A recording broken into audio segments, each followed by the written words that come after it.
sure if I liked it or not. I think it's going to take a couple books to discover if I liked it or not. This is the chicken. His name is Casanova. The pound named him, not us. If we would have named him, we would have named him Sylvester because he's got all the white here and his paws are white and he just looks like Sylvester. But, anyways, he's the chicken. He's afraid of girls. And every time I said that, people go, like, oh, I'm sorry. It's like, he's not afraid of me. He's afraid of girl cats. But anyways, where was I? Oh, Guidebook to Murder, Book 1. And welcome to the D. Louise series, Kristina. This is where we read books, talk about books, no special effects, no teasing, none of that fancy smashy stuff going on here. And hey, shout out to Selena, Z-Book, Trudy, and Leaf, Z-Book, Trudy, Selena, and Leaf Sonata. So thank you all for tuning in every single day. It's most appreciative. So I found this new series, and there's quite a few in the series. So that's good. And it's small, took 2 hours to read.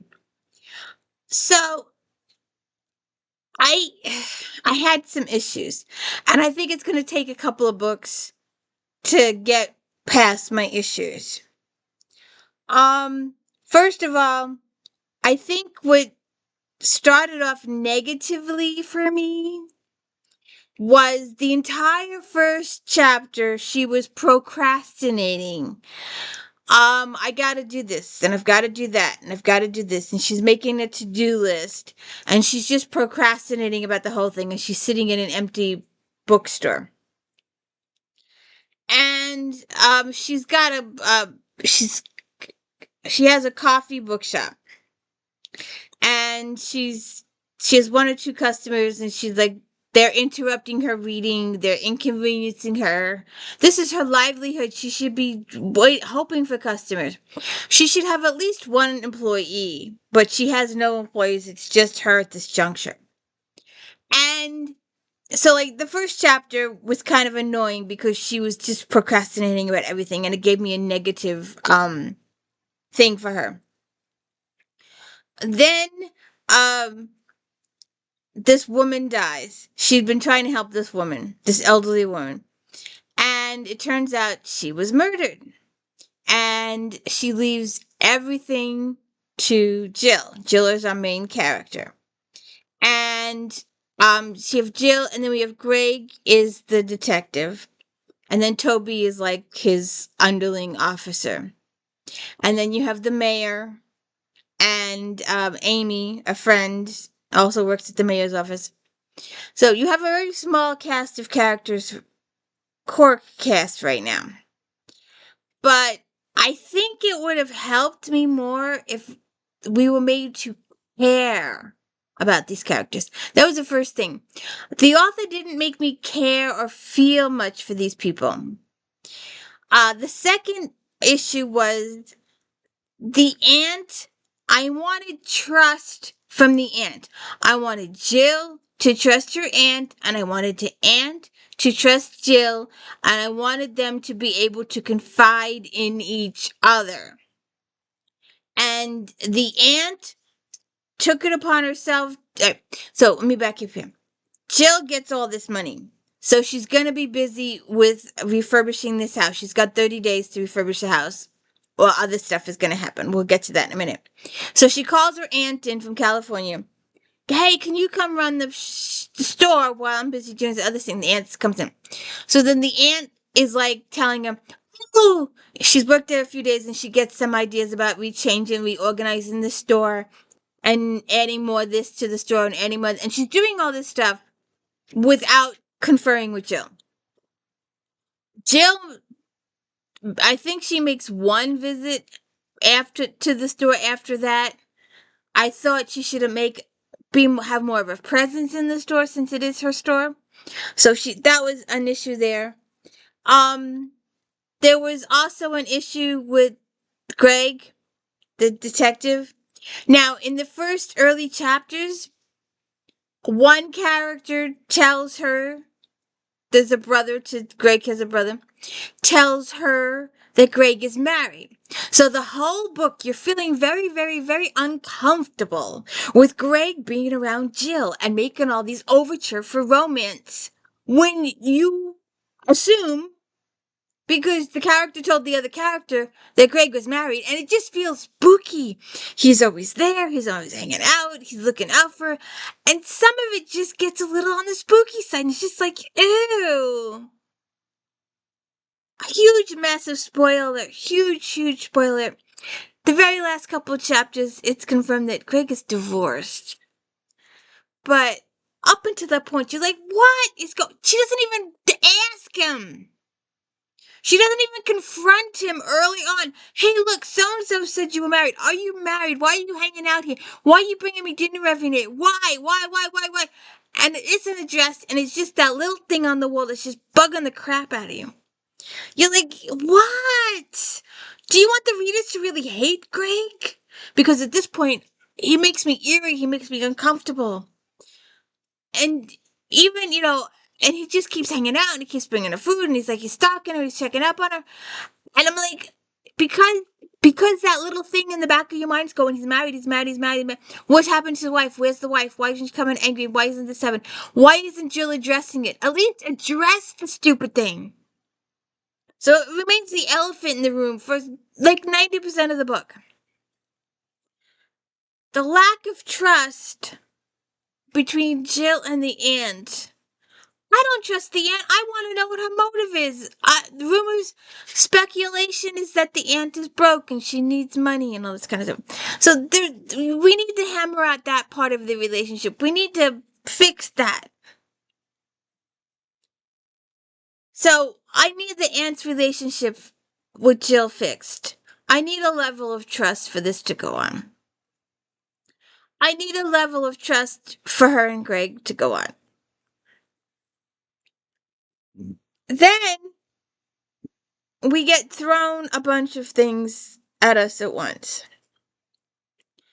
And it turns out that Miss Emily was a painter, and they find a barn full of paintings. And apparently, we don't find out until later, someone's been helping themselves to those paintings and selling them to galleries and making a few dollars off the painting, unknowns to Emily, the painter. Then we're thrown this thing that the house may have been on the site of a famous Spanish mission. So we've got that. So we've got the mission part, we've got the paintings part, we got the antique furniture part. Then we find a chest of real gold coins. So we've got that. There's just a lot thrown at you in a very short book. And it's not addressed a little more. I would have liked each item. I don't know. It was very abrupt. All of it. Very, very abrupt. And then we have all of these. We have one supposed heir who never ever paid attention to Miss Emily, who just assumed they would get everything. So then they're fighting for their inheritance because it all went to Jill, but they never took part in Miss Emily's life at all. But they just assumed that they were entitled. So they've got those issues. Then we've got this other person's issues. And then there's this other person with issue. So we have several suspects. In fact, it turns out there's 3 or 4 who are guilty of 3 or 4 different things. And we're not really introduced with Toby too well. All of these characters should have been introduced a little bit. I itch and bitch and complain a lot about character introduction in other books. But in the very first book, I could have used it. I really could have used it. Tell me about Jill. Tell me about her background. Just give me a couple of sentences to go on. Tell me about the aunt. I want to trust the aunt. I don't want to think she's shifty. I don't want to think she's out for Jill's money now. Why didn't she move into the house with Jill? Why did Jill make her stay in her apartment? Um, why not expand the bookstore or something? Why not have the aunt come stay with her? They could develop a relationship. We could have coffee in the morning, discuss the day, discuss what our plans were, and then sit down at night and then discuss what happened during the day. But we've got Greg making his visits. So that might have been awkward if the aunt was there. The aunt lets somebody in because she's too busy watching her soap opera. There's just into the house. There's just a lot of little. It's just. You can fill that sentence in any way you want. It's just good. It's just bad. It's just awkward. It's just. That's my expression. It's just. I really don't know what to say. What I am going to do, though, is hold judgment until I read the next one. And maybe it'll be a little more explained. But, so this is book 1. And I'm going to have to make a character list. I didn't make one. I want to know who my core characters are. But the mayor turns out to be a sleaze bucket and a half. And, Sabrina is a little on the sleazy side too. She had a issue in all this. And then Amy and Toby. We need to get to know the sidekick a little more. We need to get know Greg a little more. We need to get to know the aunt more. I want to have trust between the aunt and Jill. And I need to have trust between Greg and Jill. In one of the other Lorna Barrett's books, we had Trisha get involved with a cop. And in the end, he turned out to be dirty. And that was just heart-wrenching to him turn like that. But we'll see what happens in the next couple of those books. So, this was book 1. We're going to move on to book 2. I've got another series I want to try first. I had thought I had the right series and I read the wrong book and I gave a horrible review for it because I was looking for A and I took B instead. So now that I found A, I'm going to go back and read A and see how that goes. So anyways, I hope you have a good day. I hope you like and subscribe. It would mean a lot. Thanks. Have a good one.